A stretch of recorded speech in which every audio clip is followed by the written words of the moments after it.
Welcome, everybody, to the newest episode of Ready, Set, Rewatch, where we are going to enter survival horror. I'm Ooh. Skyler, and this is my best friend Daniel. Hello, it's me.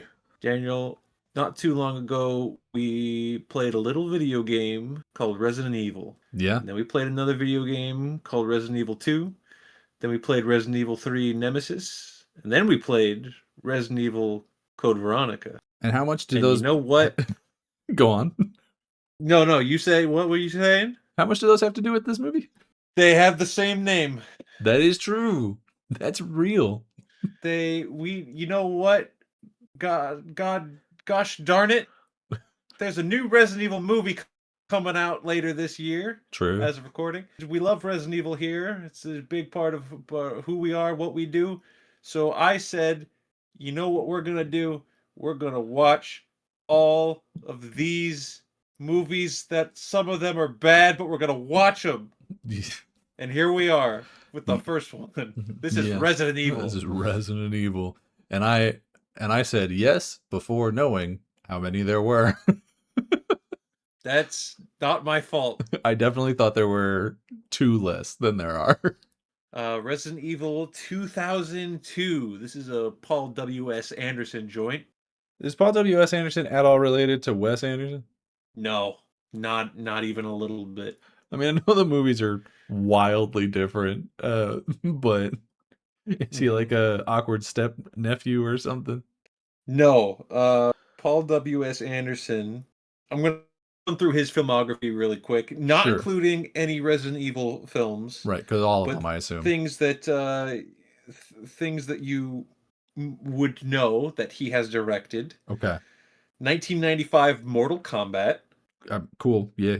1997 Event Horizon. Daniel, I know you love that movie. I famously, it's like, what if Dead Space was bad? He doesn't. He doesn't like that movie. 2004 Alien vs. Predator. Okay, yeah. 2008 Death Race. No. Well, okay. Nobody remembers the 2011 Three Musketeers movie. Hey, remember that Pompeii movie with Kit Harington, in it? One. I had a poster of it for a while because I worked at a movie theater and no one else would take it. I genuinely didn't know that he directed. I mean, I obviously didn't either, cool. But infamously, he also directed the 2020 Monster Hunter movie. Makes sense. Is it safe to assume that if Mila Djokovic is in a movie that he directed it, or is that? Yes. Yeah. Okay. Yeah. Because they are married. Are they already married when this movie comes out? No, they are not. Okay. And I have some trivia that is their budding romance. How sweet. I don't know what part of this movie would be romantic for them, but I'm glad they found love, I guess. The story isn't romantic either, so I don't know. But no, there's exactly one romance and it's fake. Mm-hmm. So, anyways, a quick history of how this movie came about. So the film rights for Resident Evil got snatched up almost immediately after the game came out. The first game came out in 1996, and the German production company Constantin Films bought the live-action film rights in 1997. So, like, fairly quick turnaround. And the person that they hired to write the first script, Alan B. McElroy, who at the time was also writing a script for the live-action Doom film. So, okay. So we were just doing video game movies. We did this, we did Doom, we did Mortal Kombat. Yeah. And the story doesn't change going forward, because the entire reason this ended up on the plate of Paul W.S. Anderson was because Mortal Kombat was a hit. I guess that makes sense. I mean, I wouldn't say that was a good movie, but it was a lot of fun. They ended up not going with anything with the script of this McElroy fella because probably too close to the game. The opposite. Whoa. It had even less stuff from the game. I think it just had something to do with special forces and SWAT teams, and there were zombies probably. And then they just rejected his script and said, all right, we're going to move on to something else. Then their next attempt to get the ball rolling was, can you guess which famous zombie movie director entered the chat? Shoot, Wes Craven. George A. Romero That was the other one. was contacted because he, in 1998, he directed a commercial for the game Resident Evil 2 that only aired in Japan.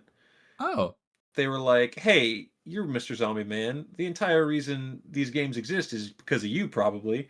You want to take a crack at this? Come on, just do it." And Romero was on board. I think he fully wrote a script, but that did end up falling through. That one I think is closer to what you would assumed about the other one. Is that screenplay was based on first Resident Evil game, and it had Chris Redfield in it. It had Jill Valentine in it. okay. Um, it had a whole bunch of characters, everybody you'd expect, and then they were like, "No, we're just not gonna. No." No, we're good actually.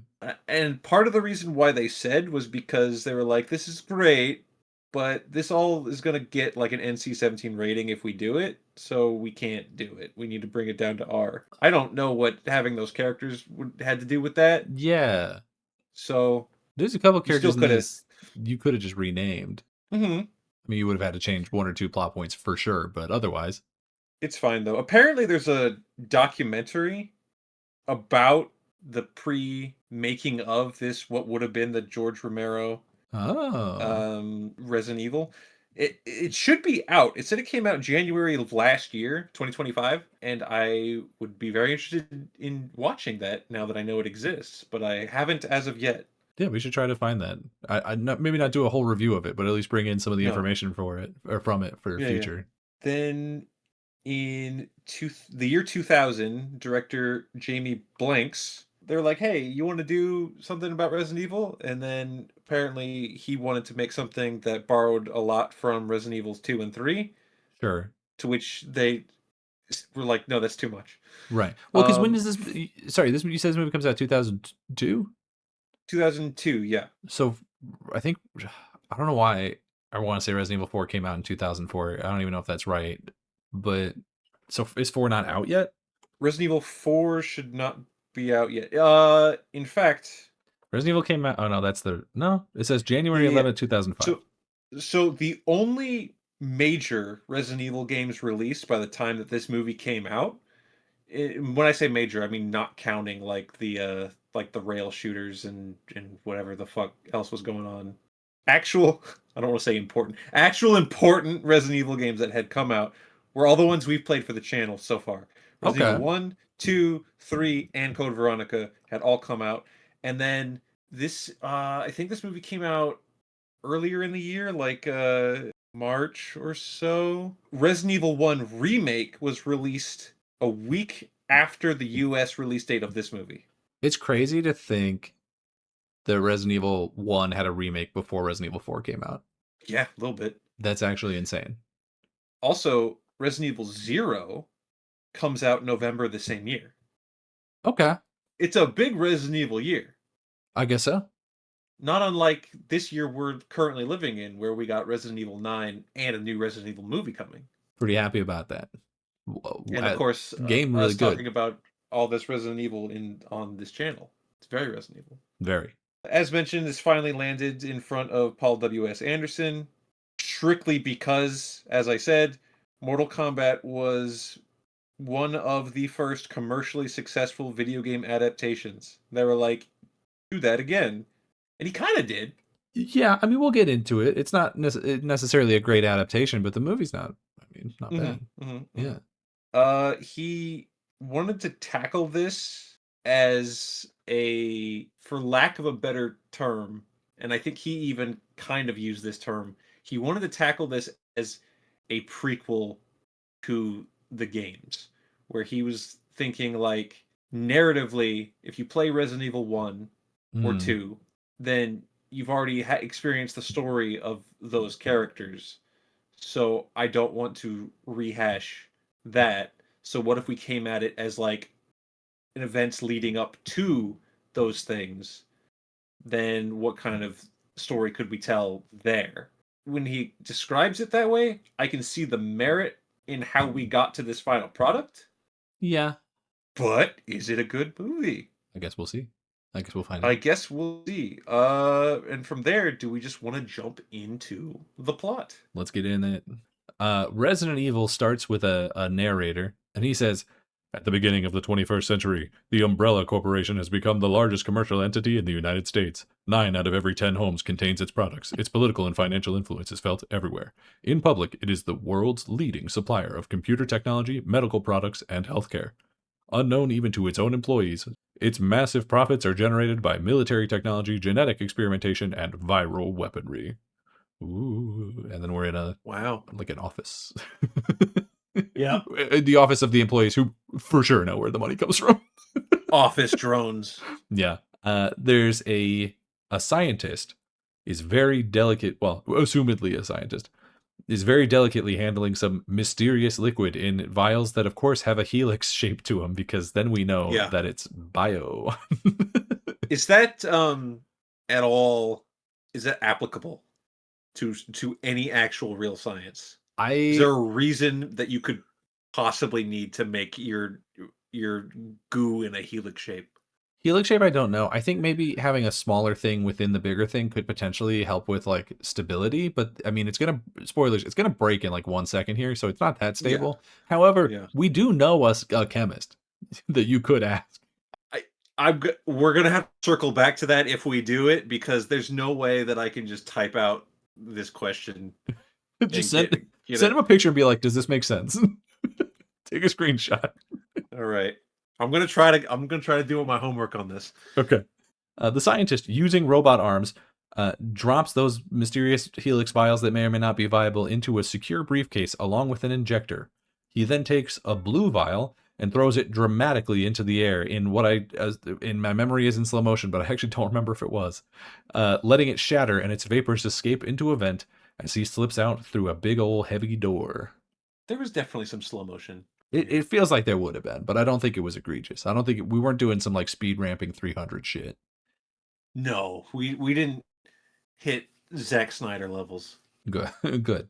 Elsewhere in the facility, the scientist, I assumed at this point, bumps a nerd, making him spill coffee all over his shirt. Dogs in a Mhm. cage are barking because they can smell the chemicals in the air. A I camera. Oop, okay, my first note is dogs can smell the virus. dogs can see ghosts. That's true, but virus ain't ghosts. We don't know what the virus is made of. The T virus could be made of ghost. Condensed ghosts into It's, liquid form. it's just made of ghost. It's ectoplasm. A camera spots the broken vial and initiates a lockdown. We have one group of employees, including our nerd, now covered in coffee, trapped in an elevator, some scientists stuck in a lab filling with water from the sprinklers that have turned on to put out a fire that doesn't exist, and a third group stuck in their offices. In the lab, a woman tries to flag down a camera to tell it to shut the water off because there is no fire, which it does not work. So a Mhm. bald man grabs a fire axe and begins trying to break through a window, managing to knock a very small chunk out of it. I mean, do you think if he had kept going, wailing on as close to the same spot as he could have done enough damage to that window that the water pressure would have made it collapse? He got that chip, it flew out the other side. Yeah, he hit that bitch real hard. Yeah, I'm like, you could don't stop, sir. But he did. he must have gotten tired. He's a scientist, not a Mm-mm-mm. soldier. I think Mm-mm-mm. he could have. I really think he could have gotten through it. Obviously, spoilers, he doesn't. Especially because like I don't think the water's filling up that fast. Like I don't know what the time frame between this and when we come back to the facility is, but it didn't look like it was going that fast. Like it was a couple of shower heads filling up a Mm. whole ass room. You know what I mean? Yeah. I think he could have gotten it done. Not that it matters. Yeah. I mean, there's He zombies in would this. We don't need to talk about how realistic it is. he would not have made it through an escape room. No, absolutely not. He started looking for Mm-mm. clues elsewhere, and he was like, "Oh," and just didn't finish the one puzzle that he had the answer to, which was fire hacks. That's right. The elevator group hears another elevator fall and crash before theirs falls, but is saved by the brakes engaging. The office This is the group, point. yeah, This is the point where obviously, if this is your first time watching, we don't know what's happening yet. sure, yeah, But all of these people are purposely being fucked with. Like yeah, they're all being killed because of the virus being broken, they're like, now they need to die so that this virus doesn't infect them and then get out, basically. But Sure. the thing in charge of that is it's having its fun with it. Why? Well, and here's the thing that makes no sense to me about that, right? I guess this is kind of a spoiler for later in the movie. There's an AI running the facility that's killing these people off because it doesn't want the virus to get out. Hmm. However, the Hmm. people don't turn into zombies until they die. True.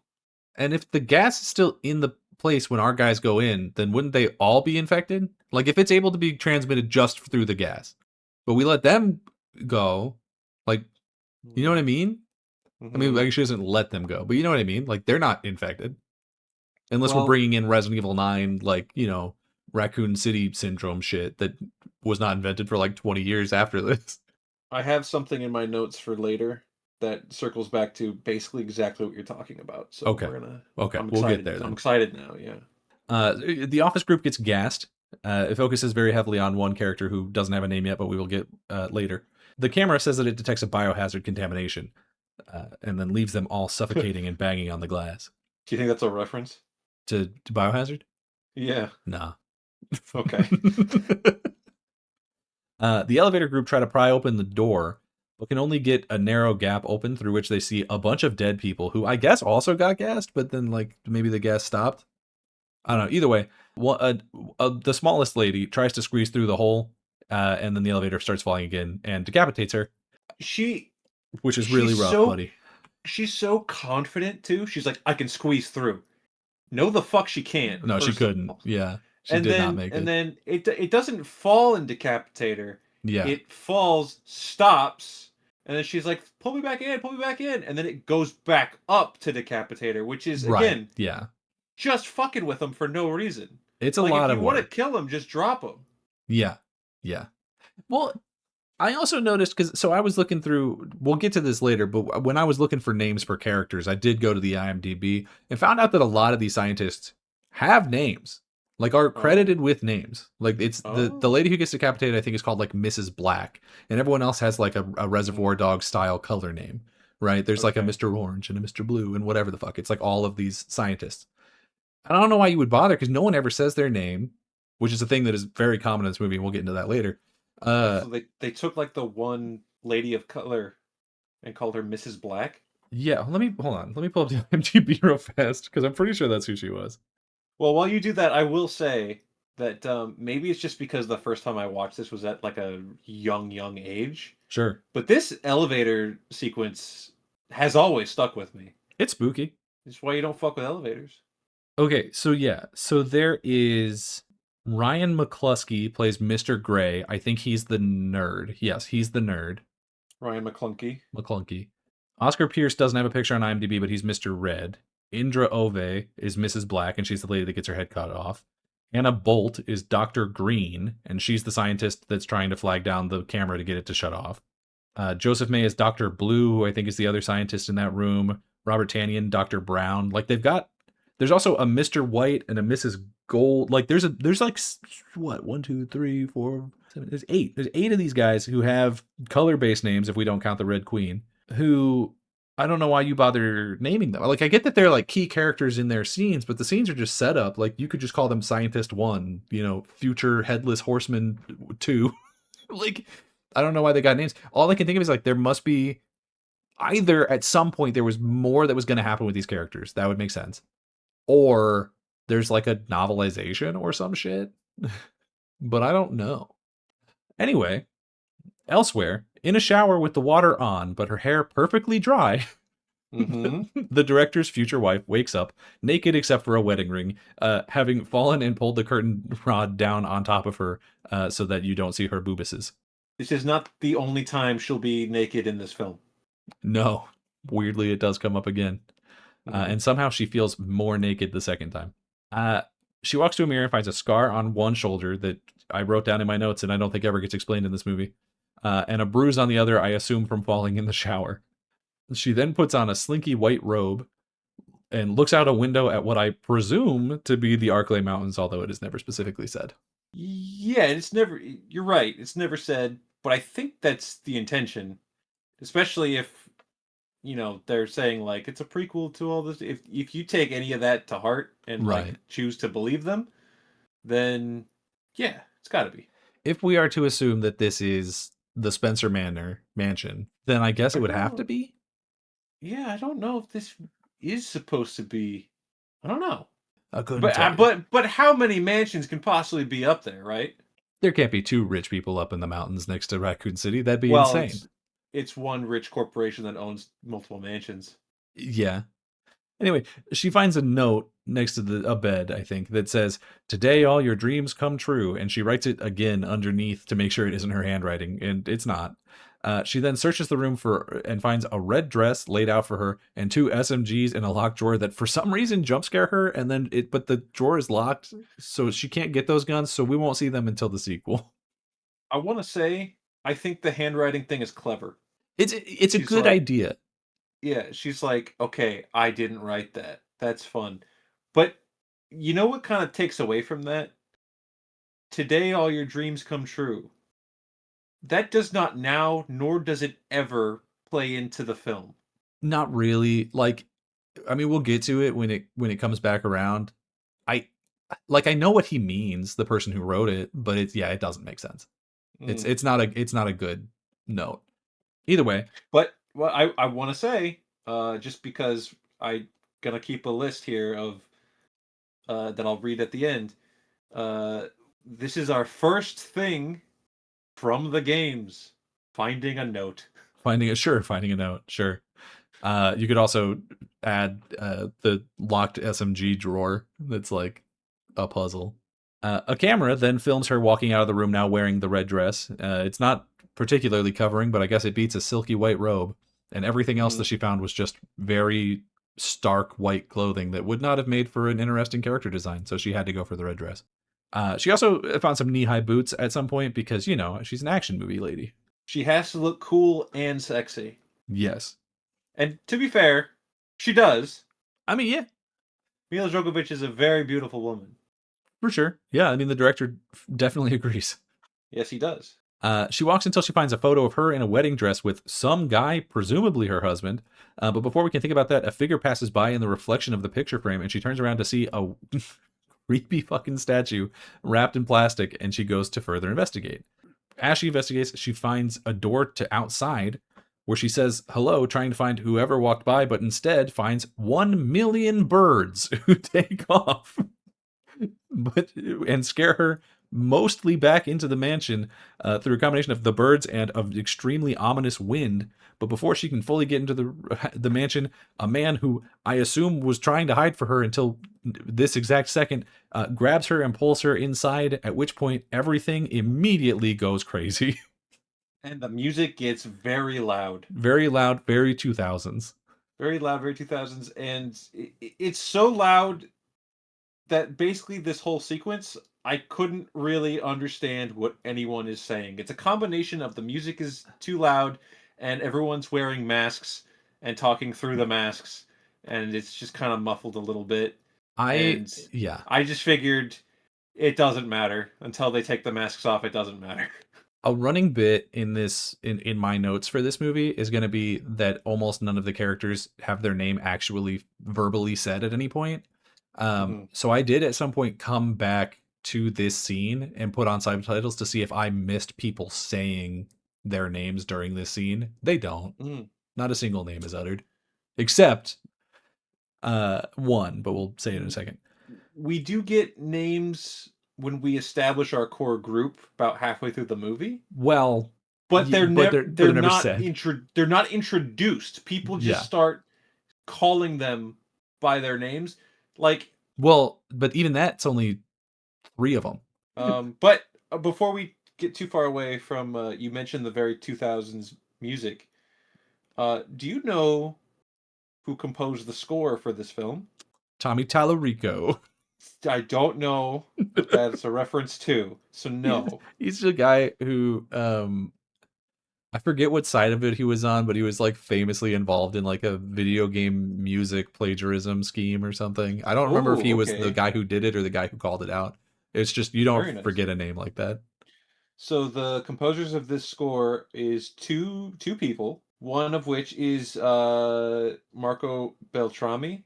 He just does Sure. a lot of movie stuff, right? Like a lot of horror movies. He's done the Scream movies. He's done a couple Halloween movies, Blade 2, I, Robot, blah blah blah blah. He does movies, right? Right. Yeah. Obviously didn't mention it because of him. I mentioned it because of the other guy, Marilyn Manson. Dear God, really? Marilyn Manson is he helped with the score for this film. I didn't know he did movie scores. I don't know if he's done any others other than this. Well, the music of this is very memorable. I don't know necessarily that it's good, but it's definitely a standout part of this. Is the Yeah, something happens and all of a sudden we're in a rock music video. yeah. I read that the sound they were going for was more electronic than Marilyn Manson's known for. Obviously, I guess because science laboratory, right? I don't know, I but mean, shit, man. hey, if any of y'all didn't know Marilyn Manson did the music to this, now you do. Now you do. If you don't know, now you know. Yeah, why not, man? Skrillex did music for Kingdom Hearts, so anything's possible. A flashbang shatters a window, followed by a bunch of soldiers dressed like Hunk, but none of them are Hunk, who then Mhm. arrest the man immediately, who starts yelling that, "What are you doing? I'm a cop." One of them, with a very deep voice, grabs our hero, who at this point, her name's Alice. Spoilers, we're not going to get that name for a long time. So throughout my entire notes, she's called the wife, the hero. So Yeah, if I'm calling her that, I apologize. Her name is That's Alice. okay. Her name's Alice. I don't. Not only do I not think that she's says her name because she doesn't. She does not. Well, well, at this point, she doesn't know her name, does True. she? But I don't think the name Alice is said in the film at all. I looked this up because I had to double check. The Yeah, only place where her name is ever written is the credits. that's crazy. It is not spoken. It is not written. It is just in the credits. Well, you know why her name's Alice, right? Because Marilyn Manson, Alice in Chains. No, you leave Alice in Chains out of this. They're great. I Well, assume it's because Alice in the Wonderland. yes, Yeah. the AI that we aforementioned is the Red Queen. It's Yeah. Alice in Wonderland. That's Yeah. it. Well, cool, man. Why not? Hey, do we want to talk about why Umbrella bothered to stamp property of Umbrella on a fake wedding ring? Yeah, I mean, we're gonna get there in a second. That Okay. doesn't happen for a couple of scenes, but yeah, it's real dumb. Anyway, one of the not hunks, with a really deep voice grabs our hero Alice and demands that she report now. But she doesn't know what he's talking about because she has amnesia. One of the other guys, who much later we'll figure out his name, is, I don't remember it. I have it in my notes somewhere. Something with a K. Kaplan? That feels right. Yeah. Says that the security system of the house was activated, and so she might be suffering from the side effects, which then makes the big guy let her go. So that's good. He, Okay. I think, kind of saved her life in that moment. The soldiers, then identify the man who grabbed our hero earlier as Matthew Addison, but he's not on record as a police officer, and he claims it's because he's new, which I think is maybe kind of a reference to Leon, but it's not. But it could be. For all intents and purposes, he is this movie's Leon, but he's also not gonna really do anything. No, he's not gonna. So He's not gonna be Leon. no, he's not. He's not Leon. One soldier then asks if they should kill the cop, but the one who is talking to Mila Djokovic says no, they'll take him with them, which I feel like is a pretty big overstep of authority, Yeah. and a really bad idea. But don't worry, he then takes off his mask and reveals himself to be Oliver Queen's stepdad from Arrow. Yes, yes. Colin Salmon, I believe, is the actor's name, Sure. and man, he's been in things, but goddamn, that's all I can picture him as. Only Is thing I would I ever don't. know. What was his character's name even in there? Walter? His Yeah, I think character's it's like name Walter Walter. Steele or something. God bless him. I Yeah, love him, and he deserved better he did. in everything. Yeah, including this. We'll get there. Then the soldier who almost shot the cop, who almost shot Matt, takes off her mask so that we know that she's Letty from the Fast and Furious. Yay! Michelle Rodriguez is here. Step Queen, as I've written here because we don't have his name yet, then says, "Prep for entry to the hive," and they go into a music video in which they go through a secret door behind a big mirror wall and into an underground facility that is a very wet subway station. The power to the train is dead, so Letty, we don't have her name yet, so that's what I'm calling her in my notes, drops down to fix it by literally just plugging it in. Yeah. But while she's down there, she sees a hole in the vent, and gets jump scared by a spooky white man who is another one of the Yeah, soldiers, but just kind of an asshole. those white guys be spooky. I don't trust them. Me neither in this case. She also, I wrote, puts a flashlight in her mouth during this bit, and has a little attachment on the back so that it can be held in the mouth. Mm, It's got like a little like shovel shaped thing on the back end of it, like it's designed that's to be held in your mouth while you do stuff.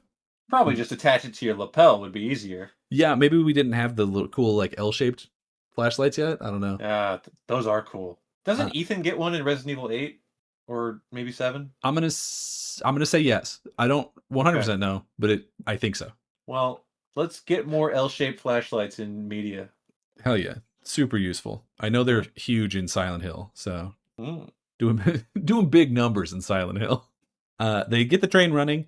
Letty tries to open a door, but she can't get it open.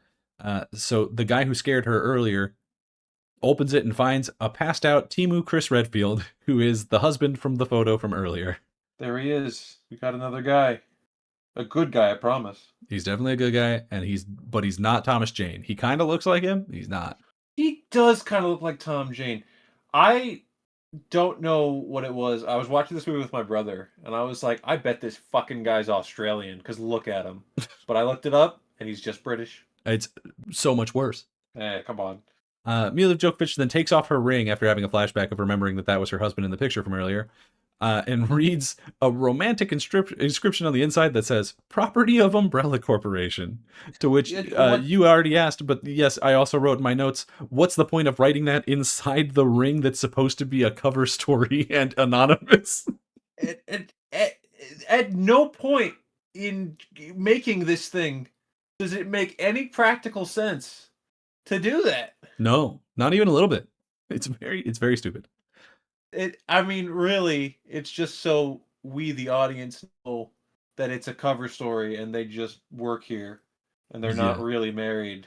Which But also didn't need to be having it didn't need to have it be written on the inside of the ring because someone's gonna just straight up tell us that in like 30 seconds. So yeah, a different lady who's distinctly not Letty hits George. Sorry, here's what I wrote in my notes. A not Letty lady hits not Chris Redfield with not George Kittle's smelling salts to wake him up. oh, George Kittle smelling salts. George That's Kittle good. famously has like probably an addiction to smelling salts. Hey, come on, he's a fun guy. He likes going to wrestling shows. He drinks a lot of beer at those wrestling He shows. drinks a lot of beer at wrestling shows. I can't blame him. She tries to instruct him through a checkup, but you can't understand her because all of her lines sound like they're coming from ADR. But she Mm. finds out that he also has amnesia, so they just, I guess, decide to bring him along too. I These, mean, at this point, yeah, why not? well, I don't know I why. mean, I feel like the three people that they've decided to bring along, fortunately, don't end up doing this. But if I was a soldier, they would just feel like they were going to get in my way. They're not armed. One of them's not even like employed here. you're also, yeah, somebody upstairs asked, should we shoot this cop in the head and kill him? So the fact that that's getting pitched around already makes me think we're not playing by strict rules here. No, yeah, I don't know So like, what the plan here why was. why can't we have like 8 dudes on this squad, dudes and Yeah, ladies? Can we not like allocate 2 of those 8 to like park it at the very least in the subway station with these 3 people that we're just forcing to come with us? yeah. Well, and there's gonna be a bit in a minute here where they end up splitting the party a little bit because they have to leave two people behind to watch the cop while the rest of them go and do the actual thing they're here to do. And I'm just Mm, like, you could have just killed him or left him upstairs. mm. You could have handcuffed him to a statue, and we would have been fine. I mean, he doesn't end up getting in the way, and he helps maybe a little bit throughout the rest of the movie, but like, he fucking, I don't know why you brought his ass. Anyway, I don't know why they brought his ass. the train stops, and our troops start sweeping through the facility. A camera scans several of our troopers, and we learn some of their names. One of the guys who will end up doing nothing is called Warner. Letty is called Rain. The guy who Mhm. scared her earlier is named JD, and Oliver Queen's stepdad is One, which is going to make it kind of confusing as I talk about him later. And I'm just say One does this, and it'll be like, which one? So just Yeah. know there's a character whose name is One. Our hero then asks One who he is and what's going on. And he tells her that they all work for Umbrella, and that her and the other guy with amnesia are security agents who were supposed to protect the secret entrance to the Hive, which is an underground secret Umbrella facility. And he's saying all of this in front of the cop, mind you, uh, that is underneath Raccoon City. I think we also will see that there's an entrance in the facility in Raccoon City. I don't know why. I don't know why that they would hide this entrance all the way out behind Oh, under the you not Spencer Manor. you you mean at the end? No, because when they show the 3D model, there's like a big, what looks like an elevator shaft going up from the Hive directly into the city. Oh, okay. All right, because I was gonna say at the end, I'm pretty sure it's a completely separate place. But yeah, Yeah, the 3D underground tunnel map. because because she doesn't go at the I guess mild spoilers. She doesn't go up a different way to get out. So that's not it. Hmm. But yeah, the like 3D thing that they show off looks like it has a different entrance. So I don't fucking know, man. Hmm. Either way, neither entrance are getting used because the Hive is filled with 500 people that just they live there doing classified and super illegal, I'm sure, research, and a computer, an AI that runs the facility, gassed our heroes in the mansion earlier with a nerve gas for some reason that's truly never explained because they are not infected, and then for other reasons, I guess convenience. um, that gas also has a side effect of giving them amnesia. Yeah, So I don't know. yeah, The amnesia is maybe my least favorite thing about this movie. As just a fast forward. yeah. Well, I think amnesia is everybody's least favorite thing about any form of storytelling. It's just, Normally, yeah, it's not great. it's just a lazy way to add mystery to whatever the hell we're doing here. Have we gotten to the point? Has anybody on the Umbrella Squadron here Yeah. said that there is a airborne agent down here? No, they say that they don't say that until like a couple scenes from now. But they do know it, right? I Going in. I believe one says it, yes. So I want to direct our attention back to those masks they all took off. All the gas masks that they are no longer Yeah. wearing. Yeah. Yes. You would think at least the three that don't ever really talk would leave them on. If anything, for aesthetics, right? Yeah. Anyway, Rain cuts through a door into a completely pitch black room, and JD goes in with night vision goggles, and we assume he's going to get jumped by something, but he just turns on a light switch at the end of the hallway. And the lights include a fake cityscape outside a fake window that plays fake city noises, because, you know, if you're living underground, I guess you need to pretend that you don't live underground. Yeah, I don't know if I would choose the city. Maybe like Yeah, maybe like a peaceful lake or something. something nicer. Yeah, I don't necessarily Mhm. know that throwing in police sirens in the background is going to make my work easier. You just hear gun violence outside. Yeah. They open an elevator shaft and see that it fell, so they decide to take the stairs instead. Uh, Oh. the tech guy, who we haven't got a name for yet, says that the Red Queen knows that they're there, and then one tells our amnesiacs that the Red Queen is the name of an AI that runs the facility, and that also is the one that gassed them with the amnesia gas. They then pass by the flooded labs where those people drowned earlier, and we see that they were, in fact, able to poke a couple of holes in the glass, but just not enough. Shouldn't have stopped. One then sends JD and Rain to investigate how bad the flooding is, and then asks the tech guy, who we finally get a name for, Kaplan, there we go, to find another route. And then at that point, one tells Matt and Wifey that the Red Queen went homicidal and killed everyone down here because a virus Yeah. got out. So at Yeah, this there you point, go. I believe now we know there's an airborne virus. Yeah. And we Yeah. circle back to And, why are we not and wearing a mask? you all took the masks off. Why? People didn't wear masks during COVID either, so here we are. Hmm. We know what kind of company Umbrella is. There is a bit later where the Red Queen is re-explaining all of this, where she says that the thing mutates, like the virus mutates, and so perhaps it is no longer airborne, but that's never expressly said. Because she says that it was airborne and then it evolved and now it's like a bloodborne pathogen. Yeah. Okay. But So, yeah, so realistically, they don't need the masks anymore because yeah, now it's not an airborne thing. It is now, spoilers, a zombie thing. right. But they don't know that. They do not know that. They have no reason to So believe that at this time. No. there's no chance. And also, it just doesn't make sense. Airborne is the fastest and most direct way to spread a pathogen. I don't know why a virus would ever evolve a less efficient transmission method. And on top of that, it's like, I still don't understand why Red Queen's answer would be to kill the people when they don't turn until they die. Surely it would be easier to contain living people not killing each other. I think Red Queen was just looking for an excuse. I think she's just a bitch. And I think Red I'm going to Queen cut to just the wanted chase. to I don't like this lady. I don't like this little ugly. I'm gonna say it, ugly ass hologram girl. This stupid ass. And then as soon as he's done explaining this, a lady floats up to the glass and scares the hell out of Matt. Then the fake husband gives his fake wife his real jacket, which then gives her a flash of memory of them having big sex times, but they pretend that neither of them remembers anything. Yeah. Rain comes back saying that they'll have to find another route, which Kaplan has already found. She looks at the lady and she says, "Poor bastard," and she walks away just as the zombie lady snaps awake in a really awkward cut, but none of our people see that, so don't worry about it. Ooh, it's so spooky. It's horror in the year 2002. It Ooh. feels like it's sped up also. I don't know for sure that it is, but it looked like it was. No, definitely. Yeah. Definitely there's It's like trickery to it da. to be inhumanly fast. Yeah. Which is, not what zombies do. Not in this universe, at Be least. fast. Yeah. Yeah, no.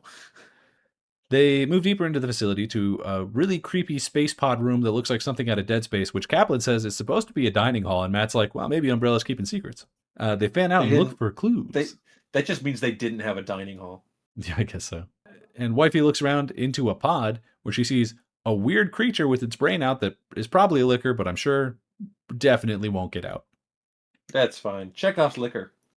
They keep moving to the Red Queen chamber, where Kaplan tries to hack into the room in which her computer is kept, her motherboard, whatever, where the actual device that is the Red Queen is kept. Her data center. Her data center. He tries to hack into it, but then the door just opens. Like he's saying, oh, she's not going to make it easy. But then the door just opens, which I feel like implies that she opened it. But then they go in anyway, which feels like a really bad idea. It's a trap, dude. So Warren and the medic lady with the ADR voice from earlier pull. Mm-hmm. It's confusing to me. They look like they pull something out of a computer that's in the sort of antechamber to the Red Queen room and then put it in a bag. So I guess it's a device that's supposed to kill the Red Queen, but I guess it's already in the facility because they didn't bring it with them. It looked like they pulled it out of something in that room and then put it into a bag to move it 30 feet into the other room. I don't know. One, as in the leader, not one of them, goes through the now open door into a glass hallway, telling Alice to stay out. He puts a transmitter on the door on the far side so that Kaplan can hack it open.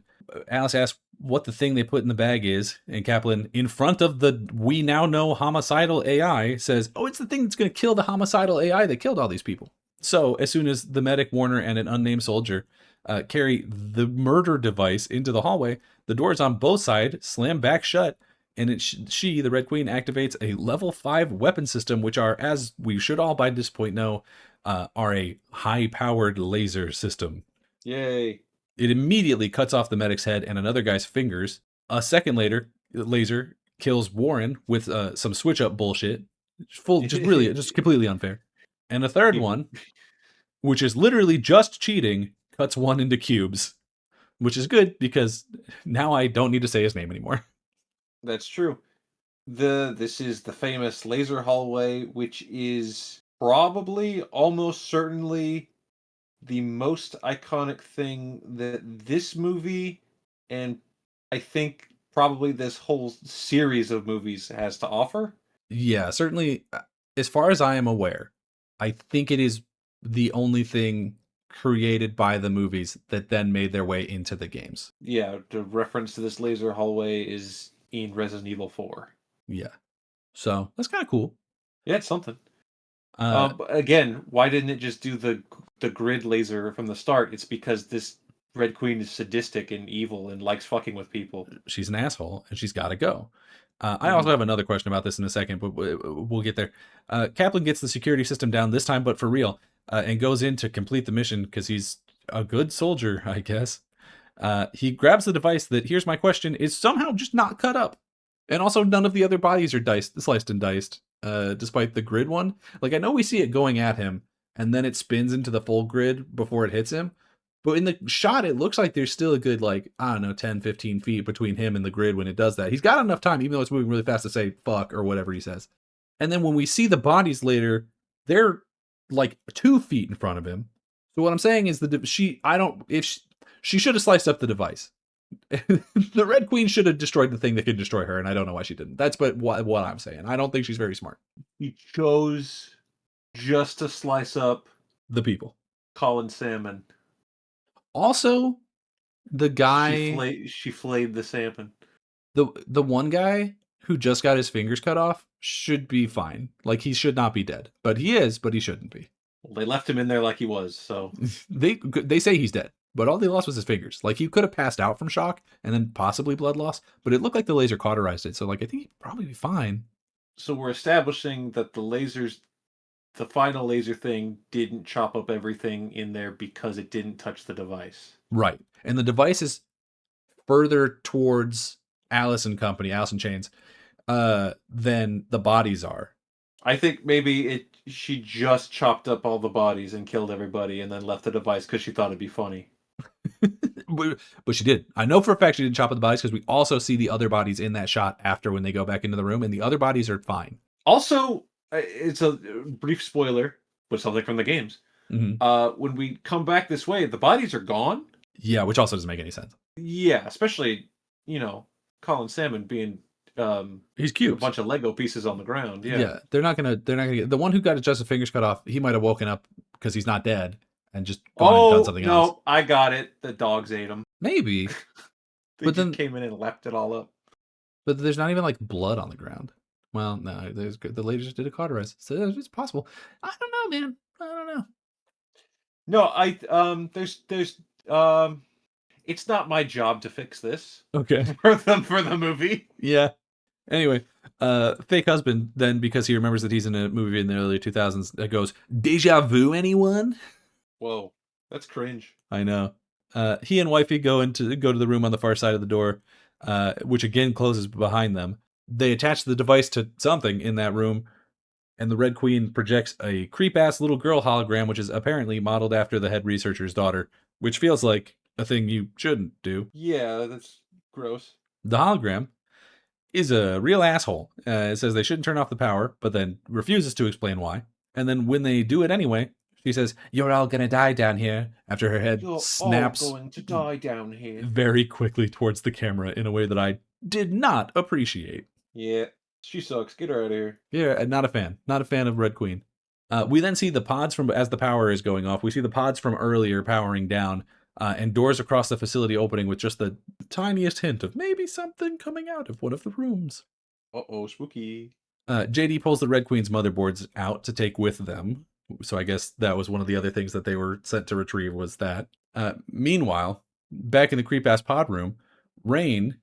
Oh, sorry, I wrote that that's JD. That wasn't JD who did that. Kaplan did that, because Rain and JD are in the creepy pod room with Matt.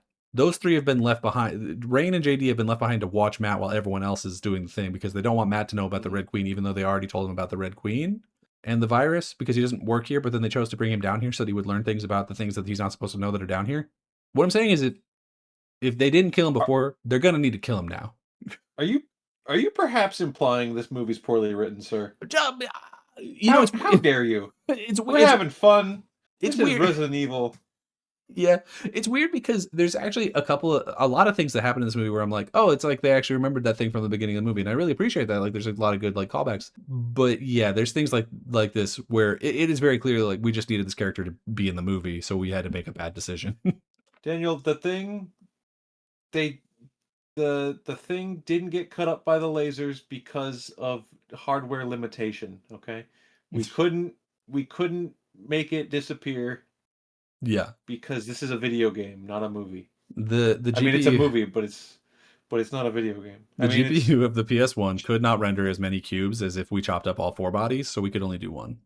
That's right. So basically, shut up and just watch the movie. You're right. Stupid. Meanwhile, back in the creepy pod room, Rain hears a sound and goes to investigate, where she finds some lady shambling around. The lady jumps her and bites Rain on the hand, which I'm sure This is is this is fine. gotta be, at least at the time, world record of meat zombie get bitten. Rain, who is posited as the toughest member of the crew, is unofficially KO'd by the first enemy of the game. Yeah, yeah, She got killed by the tutorial. that's right.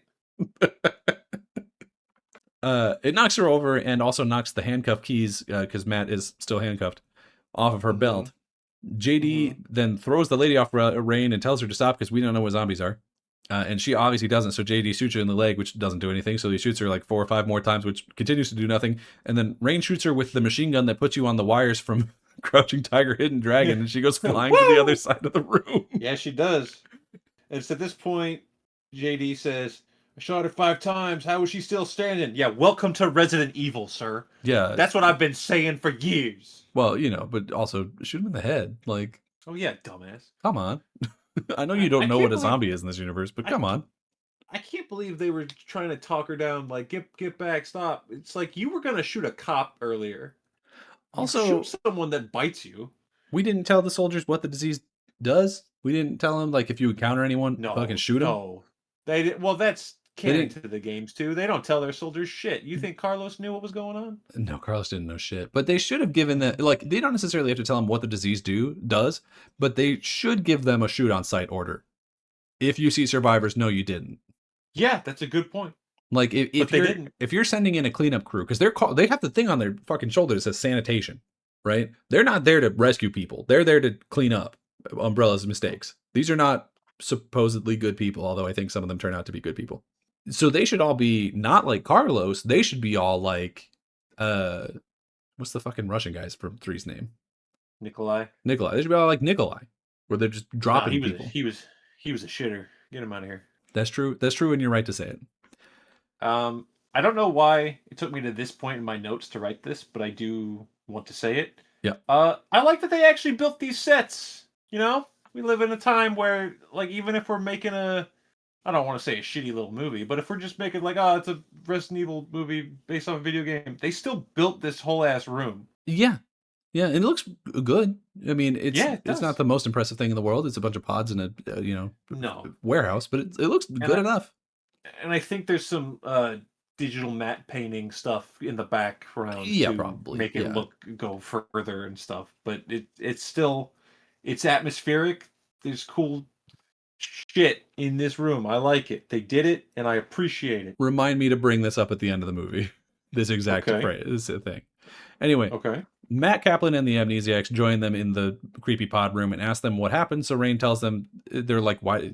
They say that they shot a lady, and they're like, why did you shoot her? She was a survivor. She was like, she was crazed. She bit me. While looking at the camera in a way that's very much like, you should not trust Rain. Yeah. Like, Rain is not a good person, according to this exact camera angle that she's in. Matt spots the keys that got knocked off of Rain earlier and takes them when the soldiers go to investigate the body of the woman who is now missing. Surprise, surprise, we shot her 100 times, but no 0 times in the head. That means that the hive is currently at 4.5 on our guys, and we have killed nothing. Yeah, we're not doing great. Matt also looks at the blood on the ground and says it's coagulated, and JD's like, what does that mean? And he's like, well, it shouldn't be doing that because it doesn't happen until you're dead. He says it so smug though. You're like, all right, Matt. Yeah, he's a real fucking dickhead. Take a fucking backseat, Matt, who didn't ask to be here. Yeah, you really probably shouldn't be. They hear the sound of dragging metal, and a zombie with an axe approaches with a ton more around him, one of which kind of looks like Matthew Lillard, but the other half of his face is missing, so it's impossible to know. Our team circles up and starts shooting, but doesn't know about the headshot thing, so they just shoot a bunch of dudes in the chest and seemingly don't get a single kill during this entire scene, that we can confirm at least. But they do manage to blow up one of the tanks, which gives our hero a memory flash in which she remembers that she might have been a double agent.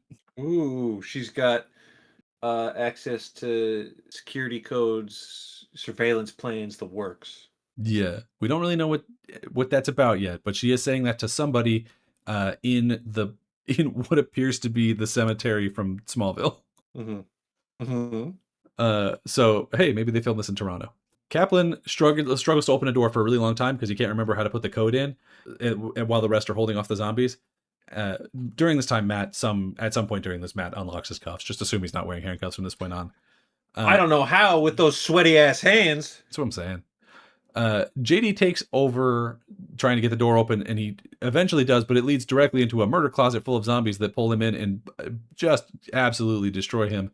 While I think also biting Rain again, but I couldn't tell for sure. No. I did write at this point, Michelle Rodriguez has been bitten like 4 times. Her health has to be in the red by now, is what I wrote, because I'm funny. She's in critical, for sure.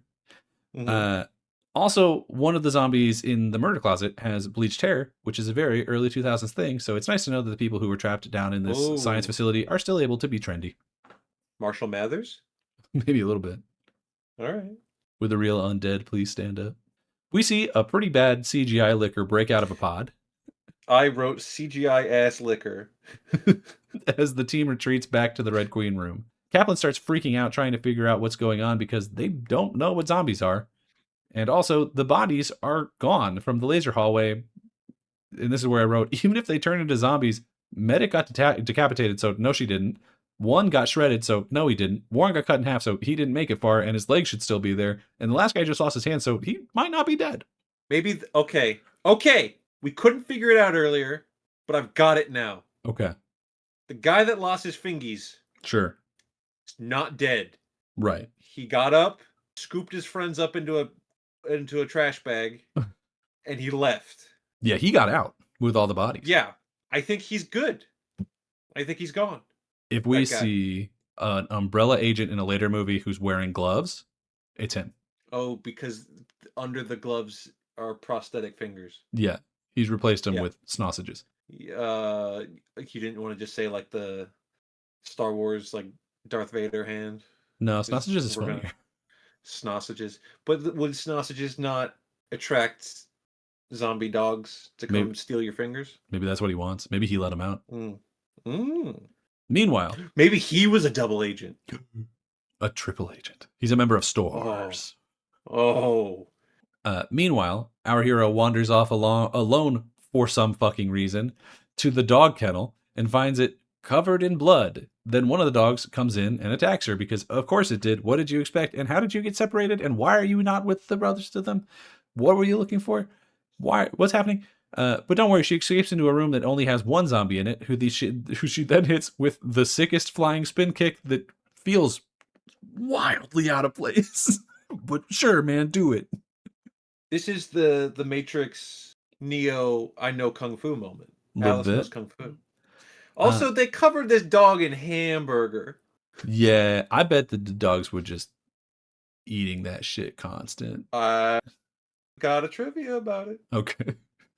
She kicks the guy, sends him flying into a cabinet, and she tries to take his gun, and she does. But as soon as she does, the dog from before breaks in. So she then escapes out the door, where she runs into, get this, a ton more dogs, who she then super easily kills off screen. But she runs out of ammo, and there's, one more dog.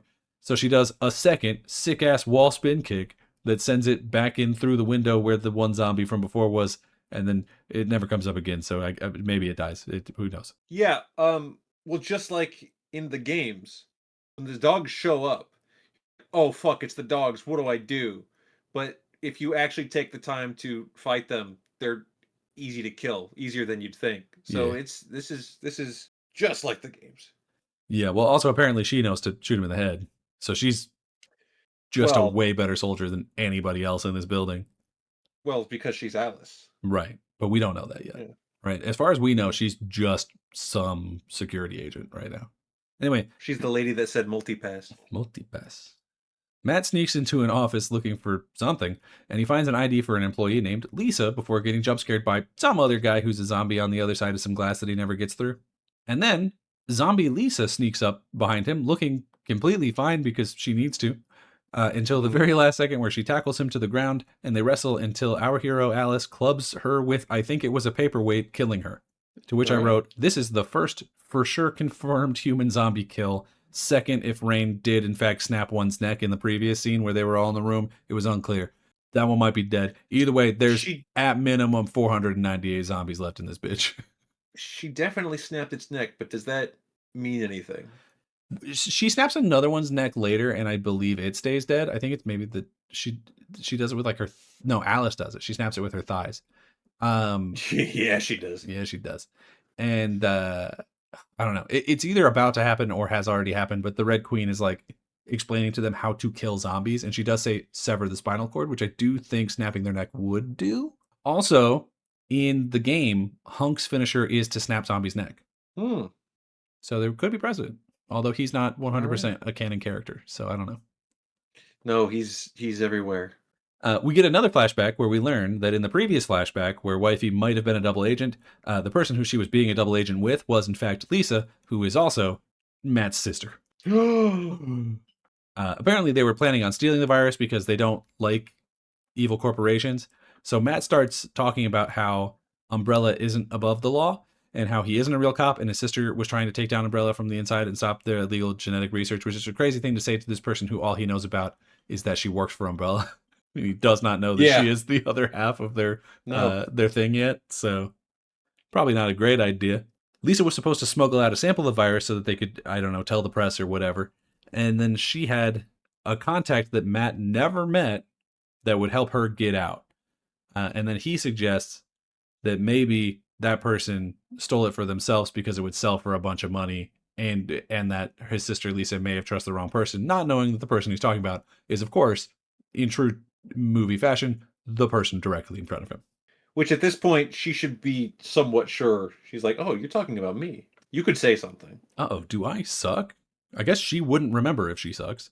Then, in a really awkward cut, Matt and Wifey are now running back to the Red Queen room that they, for some reason, got separated from in the first place, and are able to, I guess, get past the zombies that were previously banging on that door. And then they get in, but the zombies are right behind them, so they have to like slam the door shut behind them. I don't know. Frankly, I don't know how they ended up away from the rest of the group in the first place. So them getting back together is, I don't know. I don't know, man. It was weird. It was a weird cut. They're sitting in a quiet room, and then all of a sudden they're sprinting down a hallway.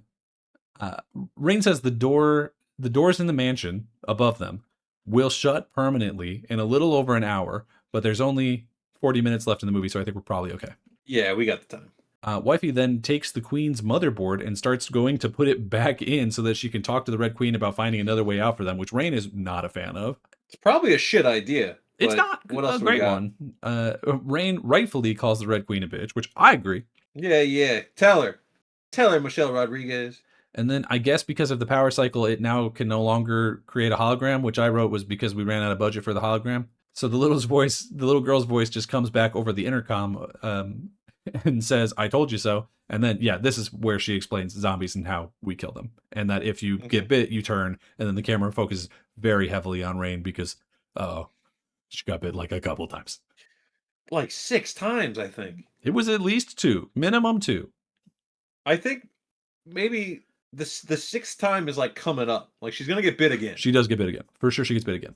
They have this time when they turn it back on, they leave something so that they have a kill switch on the Red Queen, which then helps them intimidate the AI, I guess, into helping them find this utility tunnel that they can use to escape. We don't actually see the Red Queen telling them about it, but they are like, "Hey, do we have an understanding?" And then they're in the so it's implied. But then when they're down there, it almost immediately turns into the shittiest place to possibly be as zombies break through every single possible orifice of this tunnel in absolutely insane numbers. And this is where Wifey kills one with her thighs. And they try to escape upwards onto some pipes that are above the tunnel. But Kaplan gets bit on the leg, and Rain gets bit at least twice, including once by the zombified version of JD that has shown back up just to be an asshole. But like at this point, maybe not at this point, but like 2 minutes from now, when Michelle Rodriguez like fully has the twitches and she's like just the sweatiest person on the face of the planet. Right. She's beyond the point that any cure could possibly help, right? She also doesn't know that there is a cure, so. Oh yeah, you're right. So she's just But hanging when out. that conversation does happen in a second. I mean, you know, I think you would probably cling on to the hope even if it made no sense. But yeah. Yeah. But somehow she gets out of it despite it probably not making any sense. She's getting bit and shooting, and then there's a cut, and everyone's up on the pipe. We don't actually see them get out because I guess they just couldn't think of a way to make it make sense with the Mm. number of fucking zombies that were in this hallway. But she's now bleeding a lot and dripping the blood from her hand down onto the zombies above and being like, "Yeah, you like that? Yeah, you." That's kind of cool. That has like 12-year-old editing a Naruto AMV to Headstrong by Trapped energy. Does that make sense? No, but I understood it. Okay, that's all that matters. Okay. Kaplan then says, "Man, we really are all gonna die down here." And the main character has to tell him, "No, I'm definitely gonna get out of here. I'm the main character." So they crawl along the pipes for a while, but the zombies below are able to somehow shake them, which causes them to break underneath Kaplan, where he falls into a pit of zombies while Matt and the husband, who still doesn't have a name, save Alice. Rain tries to shoot some zombies, but Rain, I guess, at this point says she cannot see straight because she's so infected. Because I guess the infection presents itself through glaucoma. So she has her gun taken from her by Alice, who then immediately one-shot kills the zombie that was about to bite Kaplan. So he is able to get away up onto a pipe where he, full stop, he's contemplating shooting himself. Hmm. There's one that's like nipping at his toes a little bit. And so he's like, he empties out his bullets and he finds he's only got one left. And he's like, "Hey, that's lucky." And then he starts doing the action hero thing of like screaming for them to get away. But then he puts the gun in his mouth and then pulls it out and shoots the zombie that's right on his foot after everyone else has left the room. So they all think he's dead because they hear the shot. And then he crawls off into a different tunnel somewhere. So he's still alive and will possibly show up again. Yeah, we get a subversion on the save the last bullet trope, Yeah. where he doesn't do it, and then he says, "I guess you're gonna have to work for your meal," and then in a kind of comedic shot, looks to his left and goes, "Oh, I can go over here," and then he does. Yeah. Oh, there was an exit the whole time. Matt, Rain, and the happy couple, meanwhile, climb into a different room somewhere where Rain looks like shit and throws up. Yeah, she's cooked. We then see a quick shot of the liquor following their footsteps past the corpse of zombified JD, so it is stalking them. Wifey then has a new kind of flashback where she, instead of seeing a vision in her head, she now sees ghosts in the real world, which she walks over to a window and watches them inject a rabbit with the T virus and then an antivirus to cure it. And she says, presumably to the other people out of absolutely nowhere, "There's a cure. You're gonna be all right." And Rain's like, "Oh, good. I was starting to worry." Yeah, but no, I refer back to what I said before. She's done. No, Like she's for that's sure done. no She's done. there's no point. By the time the cure like starts pumping through her veins, like her brain's already shut off. Like it's Yeah. not helping. I don't know if her veins are even working at this point. Just from blood loss, frankly. I don't know if it would be able to pump the cure to places. Anyway, so Wifey leads Matt into a lab to look for the cure, and she tells him for some reason that she was Lisa's contact, and he gets mad, but then she says that she doesn't remember the truth, so she can't tell him the truth, and that seems to appease him at least enough to not get into a fist fight about it. She checks the room from the beginning of the movie where the scientist did that thing with the helix-shaped glass bottles that we don't have an answer from our friend who's a scientist about yet, I assume. No, no. We then see the husband have a flashback where he remembers catching the wife being a double agent and then them having sex, because we had to put that one back in there because we filmed the scene where they had sex. We filmed the sex. We have to show it again. We also learn that he, A, wrote the note from the beginning of the movie, and B, is the scientist from the beginning of the movie that stole the virus, and also that his name is Spencer. What a twist. Which is, I don't know, possibly a reference to Spencer, like But the I don't mansion. think his name is Spencer because they just call him Spence, which I know is short for Spencer. Yeah. But I don't know. Uh-huh. They only call him Spence. He then grabs a gun and holds the rest of our group at gunpoint, saying, because now he remembered he's evil, so he has to immediately be evil. And he's saying that he's gonna escape and sell the virus, but he's welcoming the wifey to come with him too if she wants, and she tells him no, basically. I think she says specifically, "Whatever we had is over." And then he monologues for a while a zombie lady rises out of the water behind him and bites him on the neck. Matt tries to jump him, but basically fails super hard because he's really bad at anything combat related. Failed quick time event. And Spencer says, "I'm missing you already," and then locks them in the room by themselves. I think he shoots the lock on the outside so they can't get out. Rain calls Spencer an asshole because that's her role in this movie. Mhm. Matt says he can't believe he's going to get away with it, but the Red Queen comes over the speaker and says the creepiest thing possible. She Mhm. says, "I've been a bad, bad girl." Yep, she sure does. Hey, why? Hey, real fast, real fast. I just wanted to ask a couple questions. Number one, so so the guy who made the hologram based it off of his young daughter. Yeah. Why did we program his young daughter to do this? Y To I talk this you way? know, To be this I way? don't I don't know if we did. I think I think just, you make AI, it becomes murderous and somewhat sassy, and that's just what it is. That's just all we do. It's true. And that's been every movie ever, every science fiction story ever, and yet here we are in real life just doing it anyways. We're just doing it. Elon Musk is going to make an AI with his daughter's name, and no one's going to be able to pronounce it because it's Well, written in the craziest way possible. he would need a child that still talks to him to do that. Maybe his next child will just be AI. Honestly, I would buy it. I'd believe it. He probably calls Grok his son, doesn't he? Hey, Grok, are you my son? Yes, master. Spencer makes it to the train where he stowed the cure earlier, because that's where we found him knocked out, remember? But he gets jumped by the liquor and killed immediately. And then the liquor is able to mutate, having eaten fresh DNA, which I don't remember being a thing in the games, but whatever, who cares? No, but this liquor is special, Different. Yeah, I because he's guess. from the Yeah. movie. That's true. Right. Rain gets mad that the queen didn't tell him about the liquor or the cure. And the queen says that she didn't expect them to make it this far and that she didn't tell him about the cure because with how infected they are, it probably wouldn't matter anyway. So, Yeah, that's what I've been saying. Also, you turned her off. So, yeah, but like an AI isn't supposed to be able to have this one vindictive does. This emotions. one does. They find out that they need a code to get out of the room. The queen says that they'll give it to him as soon as no one in the room is infected, so they have to kill Rain. Yeah, at this point, going into more of us talking about what modern AI is and how God, how did we get this far? I want you to imagine if Red Queen in this movie didn't talk like a little evil British girl, but instead talked like Chat GPT, and you're just like, "Let us out, please, let us out of the room."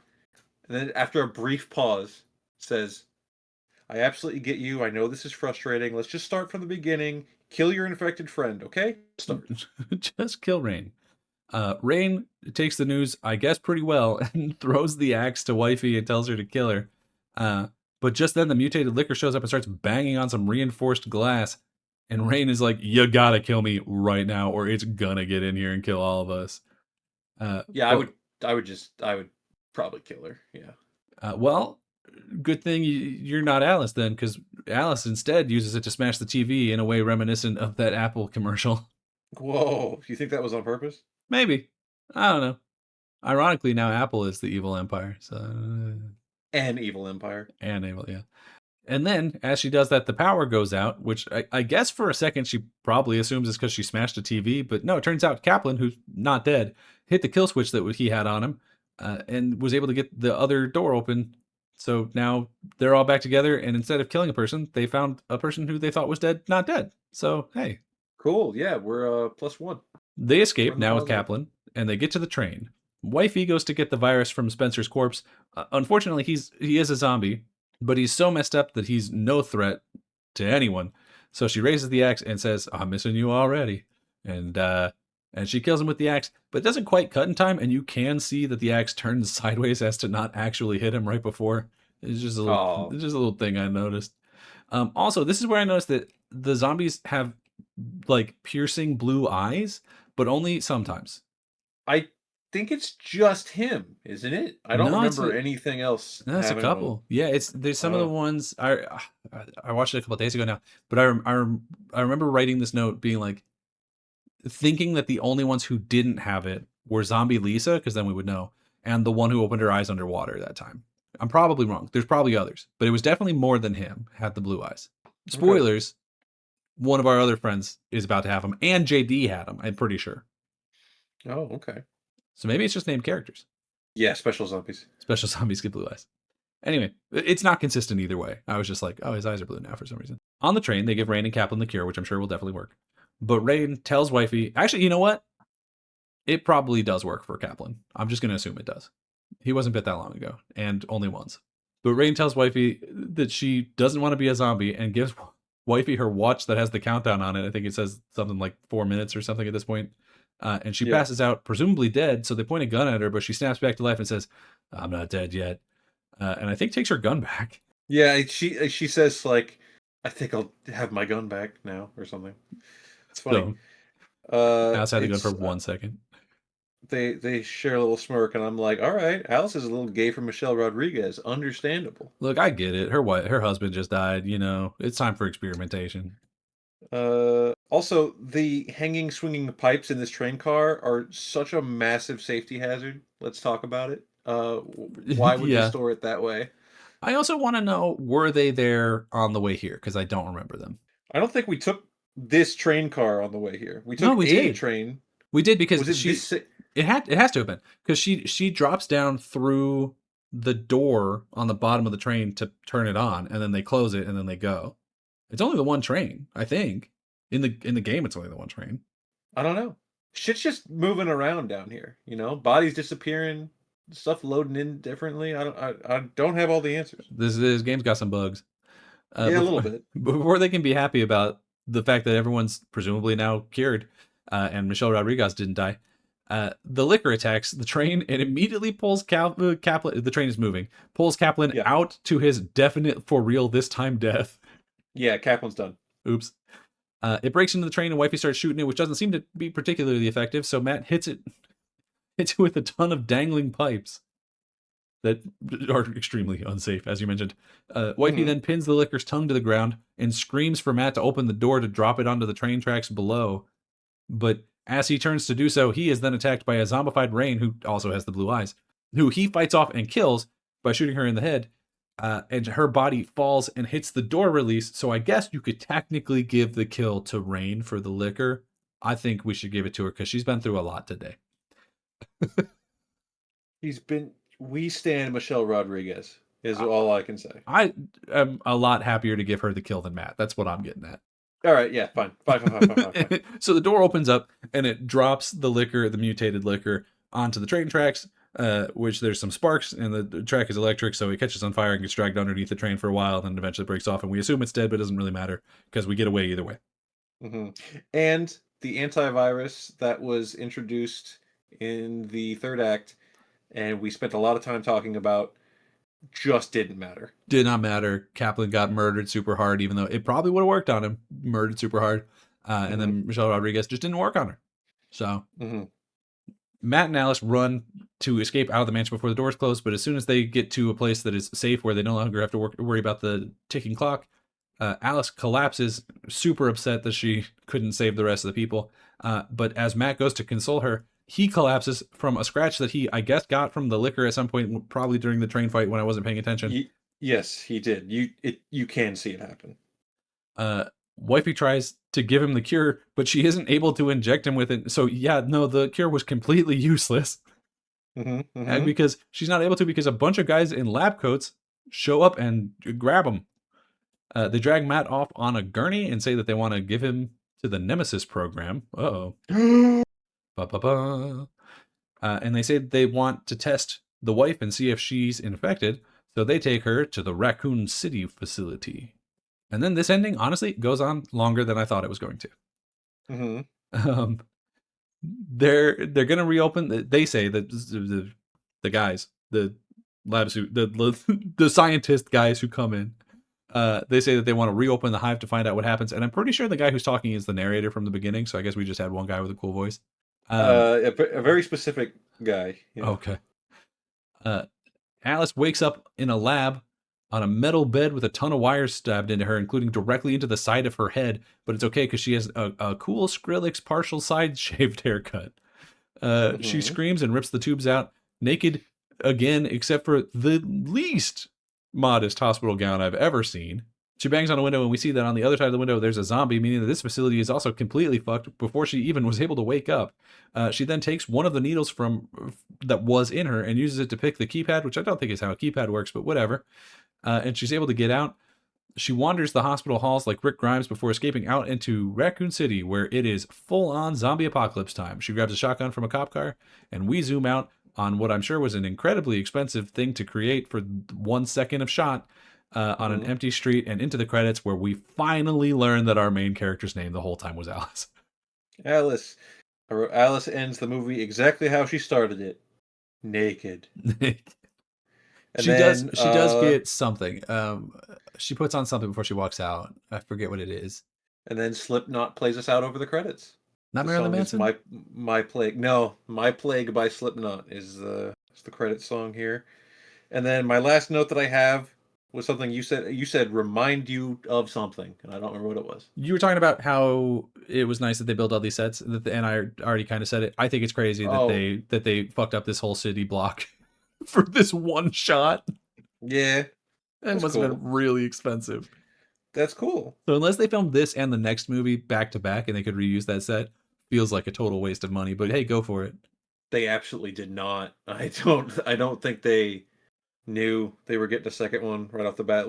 Let's see. Uh, Hang on. When did? Yeah, Apocalypse was 2 years after. Yeah, so no, they definitely did not. Not a chance. No. All right. So first, before I give us a rundown of a couple closing things, I'm going to read off that list that I mentioned before of things from the games that I wrote down. Okay. I'm sure it's a Uh, lot, actually. some are grasping at straws, Did you write but zombies? Is one of the things yeah, you okay. It yeah, feels I sure as I don't shit know that did. I don't know that you needed to write that one. All right. So as mentioned, at the very beginning, Alice finds a note. That's something you do in Resident Evil. Sure. Umbrella, Okay. T-virus, We really did write down just anything, huh? a mansion, underground laboratory, Also true. Did happen. underground train, True. It feels like kind of just a continuation of the last one, but that's fine. a red dress, I guess, Yeah, she does kind of look like Ada a little bit. soldiers in masks. Where are we grasping yet? Is this already grasping? No, this one's grasping. This is my favorite one that I wrote down. Someone checked a map. Shut the fuck up. Zombies, a Okay. liquor. That was a good one. Zombie Dobermans, in Yeah, parentheses, Cerberus. very specifically that breed of dog. Yeah. Uh, Getting an item off a zombie and being worried it's gonna jump up and grab you. That happened to Alice one time. It was, yeah, it's in the dog room. Monster attacking train car as we try to flee. Straight hmm out of Resident Evil 2. Someone said Nemesis program. And finally, Raccoon City. That's all I could get that actually makes this a Resident Evil movie. Which isn't nothing. It's not nothing. No, it's not nothing. Let's see. We talked about the games that were already out and the games that are coming out this year. Okay. The original ending for this movie Oh, also. oh, There's a little thing on the Blu-ray special feature where Paul W.S. Anderson talks about the original ending that they kind of dreamt up and did actually film some of it was instead of Alice walking through a destroyed Raccoon City, Alice is dressed like Morpheus and hunting down umbrella people looking for Matt and blowing up people with rocket launchers. And Paul W.S. Anderson explains this so excited, like a kid telling you about his favorite dinosaur.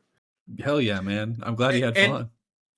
and can I just say that is eventually what these movies become.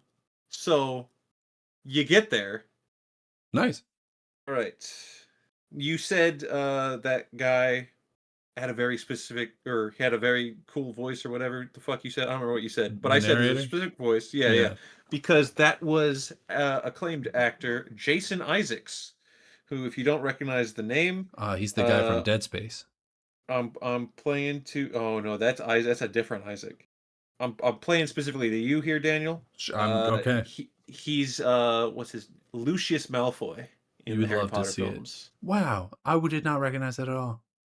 I don't. He's That's not doing him. the accent. He's like taking off his British accent. He was also in a Star Trek, one of the newer ones Okay. that I have not watched. But In my head, for a second, he was also the guy from The Hobbit, the elf. But then I think it's just because they had the same hair when he was that's Lucius Malfoy. But it's a different guy. It's a yeah, very different guy.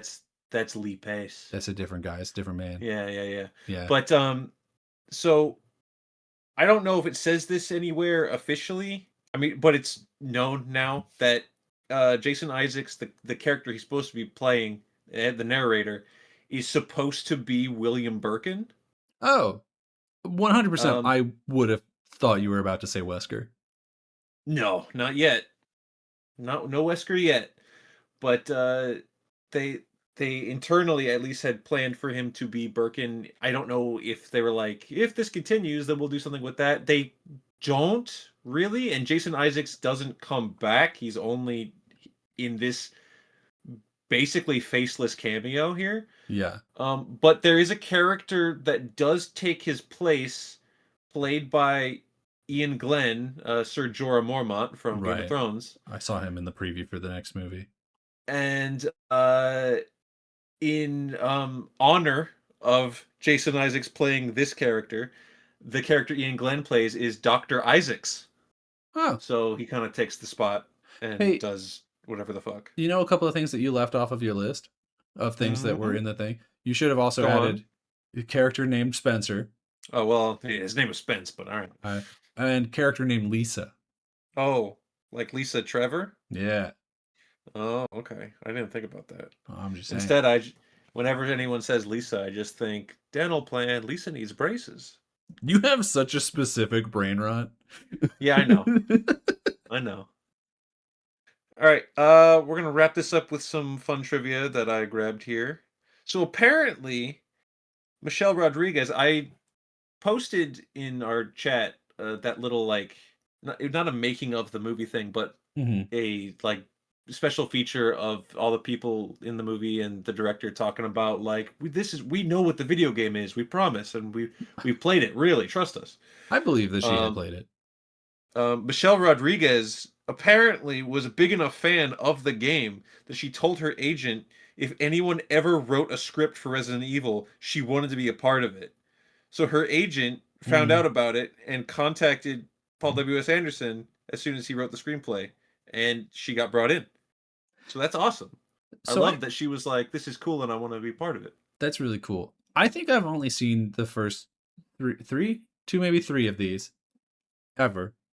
Hmm. Uh, do they ever bring in any of the people who did like the FMV from these movies acting as like a cameo? Oh, if they do, I don't know about it. Because those people were like, Uh, those are real actors, like they're in shit. I don't necessarily know that uh, they're on level with, Michelle Rodriguez, but I think they're probably on level with the guy who played Warren. Like, you know what I mean? sure. I would have to. A good way to find that out would be to go to those FMV actors like IMDb's and see if they ever did anything else Resident Evil. I'm not sure. I'll do that for the second one movie. We're Yeah, already at an sure. hour 40, so Um, so Mila Djokovic did all of her own stunts except for one. the spin Uh, kick. no, she did the spin kick. Whoa. The only stunt she didn't do was in the scene where they were like jumping on the pipes, I guess. There was a jump from the pipe that her Oh, yeah, agent didn't want her where to do. where Spence and Matt are helping her up, probably. Yeah. Yeah. Her agent didn't want her to do it because he thought she would be strangled by all the hanging wires. It feels like you could just say you could hurt yourself. You didn't need to. Yeah, I know we've it's a all little had specific. crazy thoughts like that, but that's so specific. But no, the spin kick, the where she runs up the wall, flings around to kick the dog, uh, she did 3 months of training for that. She only did it twice. It feels, I want to say, super out of place in this movie, her being able to do that. I know that they're going to explain some of her, like that she's got like fucking superpowers basically in the later ones. Yeah, It does remind me a little bit of when Wesker does crazy bullshit in Code Veronica. But even yeah, until that game, like it was pretty grounded in terms of what people can do. So yeah. that did feel fucking crazy. When that happened, I was like, "Whoa!" Apparently there was a little bit of strife during the making of this because there was rewrites that happened. Sure. Specifically, I guess when Super Resident Evil fangirl Michelle Rodriguez came on board, they were like, "Oh, well, Michelle Rodriguez, she had just had a movie come out. I think in I don't know if it was the year 2000. I think it was 2000. The movie's called Girl Fight, and it was pretty. I don't want to say massively popular, but successful. And so Michelle Rodriguez was kind of like an up and coming name. So that's why they made her this like super badass character, or at least in theory, badass character. They were gonna give her basically all the action stuff, but Mila Djokovic had signed on to be the lead, and she was like, "Yo, yo, yo, don't take away my action stuff." So she got in a little tiff with it about it. She got in a tiff about it with the director writer Paul W. S. Anderson, and during their heated negotiations of basically getting her more action stuff to do, that's where they started their romance. Ooh, Oh, it started here. Can you believe that? How cute, how quaint. I love a relationship that starts with a fight. I, I Uh, I had a couple of quick things that I wanted to ask questions about. oh, That I don't. I got Okay. one more trivia before you do that. Okay. Because this trivia was foretold by you earlier. Oh, The makeup department and crew had a hard time dealing with the dogs who kept licking the zombie makeup, blood, and oh, meat off of themselves. yeah. No, that makes sense. I mean, Dobermans are like pretty trainable dogs. I know that because they're using fucking everything. Yeah. Yes. Um, but you can't just cover them in You can't meat. cover a barbecue sauce and expect him not to eat it. You can't lead a horse to water and expect him not to drink. There you go. All right, what were your questions? I've got a couple. They're just kind of like general thoughts. Is Mm. the CGI liquor looked really dumb, but I didn't mention it. They do have a practical liquor in a couple of the shots, and it does look really good. I'm pretty happy with it. Yeah. Yeah. There's a couple of like the close-up shots. Yeah. And I think there's like Yeah, there's I don't know if they ever get a full body one, but there's definitely one of like the whole head. there's some puppetry going on. Yeah. I also wrote the nerve gas thing. I think is really stupid. The thing that gave them amnesia, and not just because it gave Yeah. them amnesia, which is such a cop out for a writer, It's but just also because in the flow of the story there was basically no reason for it to there's happen. no reason for it. Well, and also it's the two places that we know that they were affected by it were in the shower, in a vent that is a discrete vent in the shower, not like in the bathroom, but directly under the shower head. And then Mhm. you have to assume that there was another one on the train. I get that does the same exact nerve gas. Yeah. And also, for what reason would you need to gas your own people with a nerve gas that doesn't kill them but does give them amnesia? Only if the Red Queen knew that they were both in completely different ways selling out Umbrella, right? But if she did know it, I don't think she ever said that, right? Yeah. And also, if why didn't she just not let them open the door to get down there in the first place? Because if she has the power to put nerve gas in your shower, then she has the power to not open the door. You would think You she would got a have the good power point. to lock a door. Yeah. You got a point. You got a point. Or stop the train. Yeah. I wrote, yes, this movie is basically nothing like the game, but I think Matt, at least his cover, is supposed to be sort of a reference to Leon. Alice visually looks a little bit like Ada, and Spencer, I think, is kind of a Chris. And I don't know if I was making that up or if that was at any point intentional. I think as far as the writing process as when it got to Paul W.S. Anderson, none of that was intentional. I think he very clearly wanted to keep away from one of the he specifically mentioned like those characters. Like, well, if I choose to bring in like Leon and Claire from Resident Evil 2, well, Right. that's gonna make all the people who love Chris and Jill from Resident Evil 1 upset. But if I go with them, that's gonna make the Resident Evil 2 fans upset. So instead, why don't I Make everyone upset. make this new character Resident Evil 1 happened, and then Resident Evil 2 was new characters. So he was thinking like, well, this is new characters. I can see that. Um and another thing he talked about was his visual language with the camera. There's a lot of shots that try to invoke the same uh visual language like from the game. Specifically Resident Evil, when they had Yeah, the like static fixed camera camera, angle. the Yeah, fixed cameras in the corners and stuff, or looking down or looking from a low angle. And that does come through, I think, I especially if you're didn't. looking for it. Yeah, I didn't pick up on it, but I believe it. Yeah. I just had a couple of other ones. No, I wrote in here. I wish that the people at the beginning, if they were going to spend so much time on them, all the scientists, I wish that they had at least shown back up as zombies, or we like saw more of their bodies. We didn't see anybody Oh, from the elevator. We didn't even see the severed head, which would have been kind of cool, yeah, maybe. that would have been if the severed head rolled down the hallway. Come on, that's you set that up. Um, Especially because I saw that they have names in the credits, so I was like, "What?" So, what's all that about? Um, I also wrote Kaplan is clearly the most useful member of this team. Yes, he He was. he killed the Red Queen twice. He got the team out of the room that Spencer locked them in. He definitely Hmm. would have survived from the cure if the liquor hadn't killed him, which, Hmm. GG Hmm. get good. He's not a fighter, I guess. I guess I just want to shout out Kaplan. Glad he didn't shoot himself. he did struggle to open that door. We But all but got that problems. might have that might have been like a subconscious survival thing because JD opened the door and he died.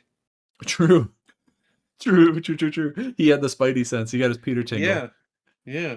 And then the last thing I wrote down was Alice does not feel like a Resident Evil villain or Resident Evil character. She's doing crazy spin kicks and shit, which is, I guess, kind of Resident Evil. But then I also was like, oh, but she's got like, I mean, we don't know yet, but she's got like kind of like latent psychic powers. So then I wrote, she doesn't feel like a Resident Evil character. She feels like Aya Brea. Oh, my goodness. Oh my God. You're right. This is the real third birthday. Oh my goodness. You are correct, and you should say it. Those were all my thoughts. That's everything I got. Then it brings us to the point where we basically have to say whether or not this is a good or bad movie. Mm-hmm. Now for Star Trek, we say that the episode is an engage or an illogical because we do theming here. For Tron, we don't really remember what we did for Tron. I think it was yes or no because of bit, because of the Yeah. because binary and stuff. Uh, we couldn't think of anything like that, so instead we're gonna say, Daniel, Yeah. out of 5, how many stars do you give this? How many stars? That's tough because I think this is really fun. I enjoyed watching it. It's Yeah. not a good movie. Like I think objectively like the writing and There's some of the acting is pretty bad. there's a Um lot of holes if you look for them. yeah, but it's a fun watch. Like it's super enjoyable and from what I remember it might be the best one. Um I think so this is undoubtedly the best one. I want to I guess I should probably leave room to go down. Um I think I would give this. I'll give it 3 stars. I think it's fun. I think it is a fun movie. It's got a lot of problems. It's not good. It's really not. But it is. Mm. You could sit down with anybody and watch this movie, and on the other end, you're gonna be like, "Oh, fuck! Did I just watch? That was crazy. That was fun." You know what I mean? I I did. just looked on my. Oh, go on. I was going between that and 2.5. Like it's somewhere right in the middle, but I think I bump it up just a little bit. I just looked on my Letterboxd. What I had given this the last time I watched it was a 2.5. Okay. But right now, I'm like, oh, that's too low. I've got to give it a 3. Here we go, baby. Yeah, Agreement. this gets 3 stars. Stars. Hey, real fast, are we dumb? Are we, dude? We're fucking stupid. Yeah.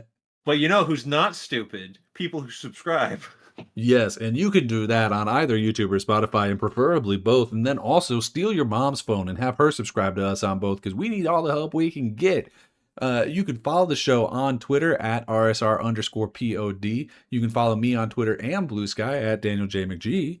And if you want to follow our movie ratings, you could check us out on Letterboxd. We both got one. Mine is Skyler 8-bit, and Daniel's is. I don't remember, and I don't really use it that much. Okay, Sorry. well, Sorry. Mostly follow Skyler. Yeah, all right. Anyway. Did you come up with a snappy outro for this segment? We're all going to die down here. Oh my god. Okay, see you later. The game's just starting, the world's so bright. Jump right in, everything feels